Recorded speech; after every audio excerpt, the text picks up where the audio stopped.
দেখেন বাইরা নারী যে কত ছলনাময়। কিছুদিন আগে আপনার ফেসবুকের মধ্যে তুরপাল শুনছেন নারী নাকি এক পুরুষকে কিডনি দিয়ে মানে বাঁচাইছে, আর ওই পুরুষ পরকিয়া করে আরেক মেয়েকে নিয়ে বাগিয়ে নিয়ে চলে গেছে। আর ওই নারী কোটি কোটি টাকা তার কাছ থেকে হাতিয়ে নিয়ে তাকে বাড়ি ছাড়া পর্যন্ত করে দিছে।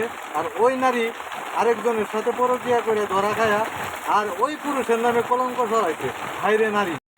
আর একটা নারী যদি জানতে পারতো একটা পুরুষ কত কষ্ট করে একটা নারীকে প্রতিষ্ঠিত করার জন্য তার জীবনটা বিদেশে এবং প্রবাসে যারা থাকে তারাই একমাত্র জানে কত কষ্ট করে যে ওই নারীদের জন্য তারা উপার্জন করে দেশে টাকা এবং লিমিটেড পাড়া, তারা একমাত্র বলতে পারে তারা যে কত শ্রম দেয়। আর ওই নারীরা ঘরে বসে বসে টিকটকে ফেসবুকে স্ট্যাটাস মারে মানে পুরুষের বিরুদ্ধে।